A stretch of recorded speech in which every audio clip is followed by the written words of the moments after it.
Merci, merci. Monsieur...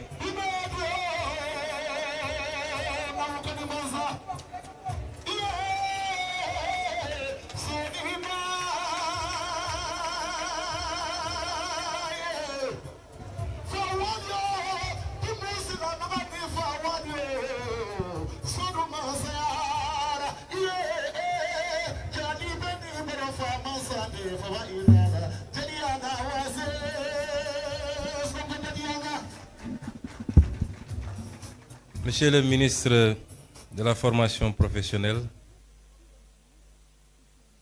Monsieur le président de l'Agence japonaise de coopération internationale, Monsieur l'ambassadeur du Japon,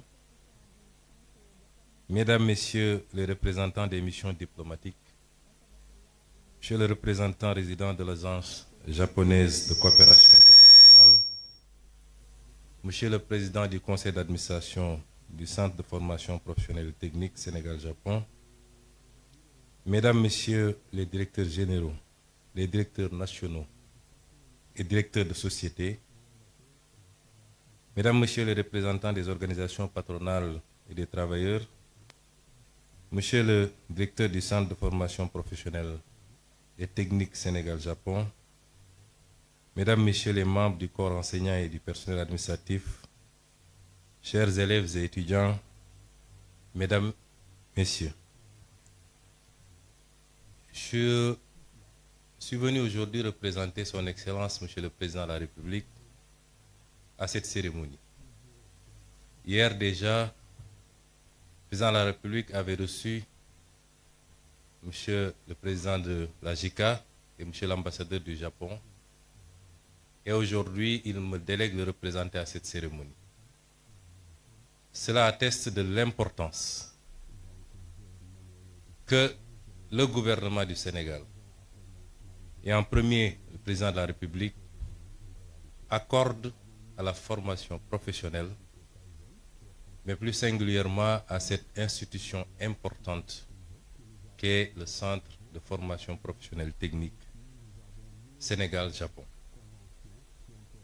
Monsieur le Président de la JICA, Monsieur l'ambassadeur, je voudrais avant tout vous adresser les remerciements chaleureux, sincères et profonds du peuple sénégalais pour votre présence durant ces 40 dernières années à contribuer à la formation d'acteurs importants pour la construction de tout développement. Monsieur l'ambassadeur, vous avez résumé la situation telle qu'elle se présente pour nos pays. Vous avez dit que le Japon, ce que nous savions déjà, ne disposait d'aucune ressource naturelle pratiquement, et qu'il a pu compter particulièrement sur un facteur important qui est le capital humain, pour être aujourd'hui parmi les 5 économies les plus importantes du monde. Cela doit nous interpeller, nous, Africains et nous, Sénégalais, puisque nous disposons d'énormément de ressources naturelles, du pétrole, du gaz, du zircon, des ressources halieutiques, des terres arables, de la ressource solaire et halieutique en abondance. Nous n'avons pas un climat hostile, nous n'avons pas des hivers extrêmement durs.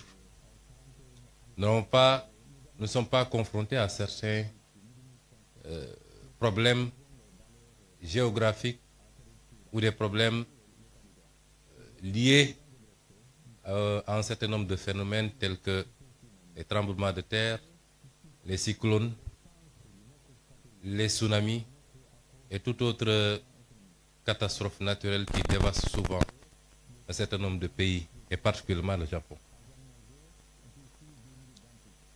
Et qu'est-ce qui justifie dès lors que nous soyons là où nous en sommes et que le Japon en soit là où il en est? C'est cette problématique qui nous interpelle quand j'étudie le modèle japonais, quand j'observe le modèle japonais. Et la réponse se trouve simplement en 2 ou 3 choses. Le développement doit être porté par un leadership éclairé, patriotique et intègre. Le développement doit ensuite être porté par des ressources humaines de qualité qu'on doit former, ce qui nous réunit aujourd'hui ici. Mais le développement, c'est aussi un état d'esprit. Et tout à l'heure, on nous a présenté l'esprit Kaizen, qui est un esprit dont nous devrions nous inspirer, qui renvoie à la discipline, à l'organisation et à la fixation sur les objectifs qu'on s'est assignés. Et notre gouvernement, justement, Monsieur l'ambassadeur et Monsieur le Président, veut lever ces défis. Les modèles de développement qu'on nous a présentés ou qu'on nous a appliqués jusqu'à présent ne pourront jamais développer nos pays. Donc c'est la fin de l'ère de l'endettement inconsidéré pour venir investir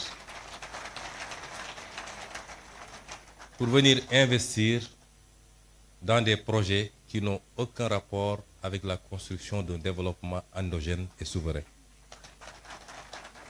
Nos priorités dès à présent, et vous en rendrez compte à partir de lundi, puisque nous allons présenter au Sénégal et au monde entier le nouveau référentiel des politiques publiques, avec un horizon dégagé sur 25 années, mais avec ses déclinaisons quinquennaux et décennaux, vous vous rendrez compte que notre objectif, c'est de nous atteler à une construction méthodique, appliquée, patiente, d'un véritable modèle de développement structuré autour d'un certain nombre de pôles de développement qui seront au nombre de 8 à travers le Sénégal.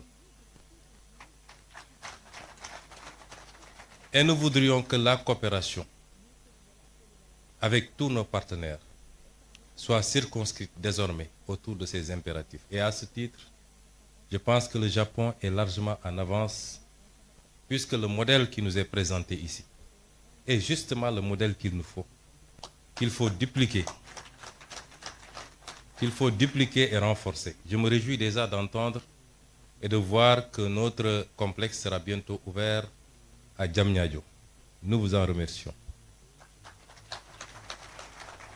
Mais il est souhaitable, toujours avec la coopération japonaise, que nous puissions ouvrir autant de complexes, à défaut de le faire dans toutes les régions, du moins dans les 8 pôles de développement, pour accroître la chance de tous les Sénégalais, les jeunes Sénégalais, de pouvoir bénéficier d'une formation de qualité chez eux et de pouvoir contribuer localement à construire le développement endogène au niveau local d'abord, au niveau des pôles, puisque c'est la somme des résultats obtenus en mettant en compétition les 8 pôles qui nous permettront d'avoir un résultat appréciable au niveau national.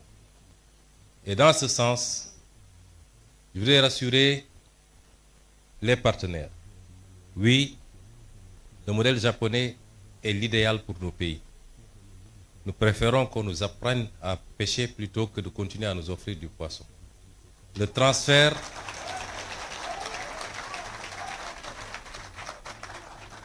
de technologie par la formation qualitative. Tout à l'heure, nous avons visité les ateliers et nous nous sommes rendus compte que déjà, beaucoup de choses peuvent être usinées ici et produire la même qualité qu'ailleurs, avec l'aide et avec la coopération du Japon. Le transfert de technologie par la formation, mais également par l'accompagnement dans la mise en place des outils, est ce dont nous avons besoin désormais. Et c'est pourquoi j'engage le gouvernement du Sénégal, nous l'avons dit lors du dernier Conseil des ministres, que nous allons renforcer l'implication du gouvernement du Sénégal sur le plan financier, sur le plan de l'accompagnement à tout point de vue, pour booster la formation professionnelle. Et cela interpelle également notre système éducatif. Je voudrais dire aux jeunes que La formation universitaire est importante, certes. Elle ne doit pas constituer une sorte de panacée. Tout le monde ne peut pas être universitaire. Dans les pays les plus développés, parmi lesquels le Japon, la Suisse et beaucoup d'autres pays que nous avons visités, très tôt, une bonne partie des ressources jeunes sont orientées vers la formation professionnelle, qui est la seule formation qui ouvre droit directement à un emploi, à une opérationnalité. On peut faire 10 ans à l'université et quand on vous met dans une position de travail, vous avez besoin encore d'être formé et formaté pour pouvoir être opérationnel.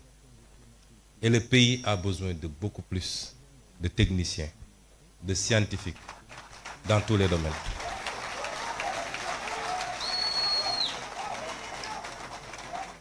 Et c'est pour rassurer également les élèves étudiants que nous ferons le nécessaire avec tout l'accompagnement qu'il faut pour que vous puissiez pousser le plus loin possible, notamment le cycle d'ingénierie,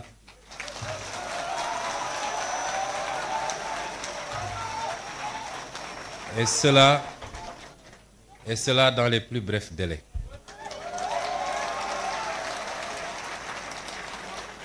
Je ne voudrais pas être long dans ce discours.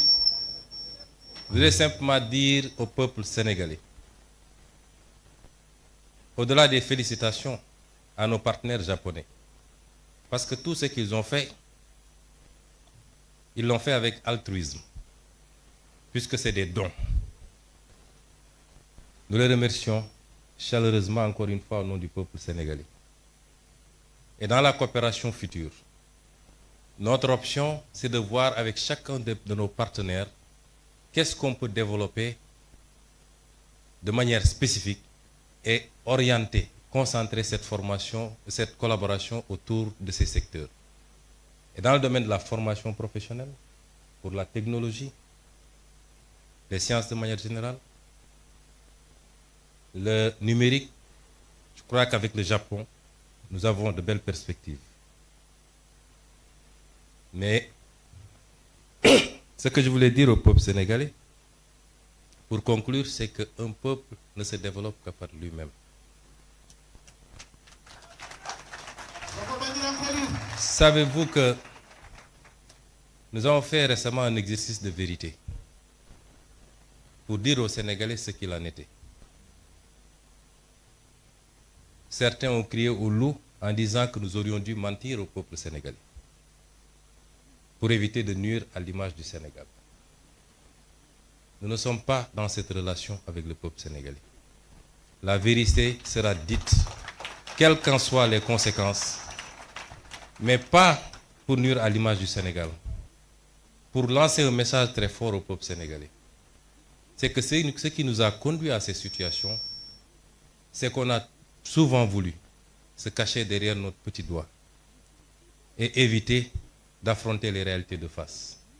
Les modèles de développement qui ont marché ailleurs et qui sont pratiquement identiques compte tenu des réalités et des spécificités socioculturelles sont les mêmes qui développeront ce pays. Et ce modèle, c'est compter d'abord sur nous-mêmes. Notre note a été très légèrement dégradée. Nous attendions beaucoup plus. Pourquoi? Parce que même sur le plan international, les partenaires ont salué l'exercice de vérité. Mais si notre note a été dégradée après, notre développement ne dépend pas du financement international. Il dépend de nous, de nos capacités à nous fixer des objectifs, à mobiliser toutes les ressources endogènes. Et Dieu sait qu'on n'en a pas mobilisé encore le 5e. Et seulement, mais alors seulement, toute aide internationale, encore que c'est rare de parler d'aide, puisque c'est souvent des dettes, viendra simplement en complément. Et ce message, nous devons le comprendre parce que si aujourd'hui le Japon, qui n'a aucune ressource naturelle,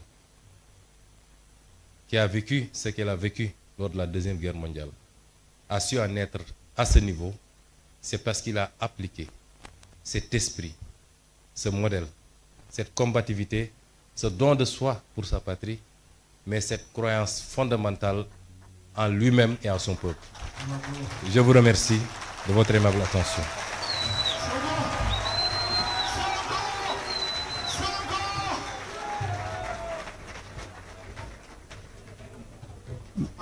Madame, Monsieur, par ce discours du Premier ministre, nous mettons fin à cette cérémonie en attendant de commencer en 4e session le panel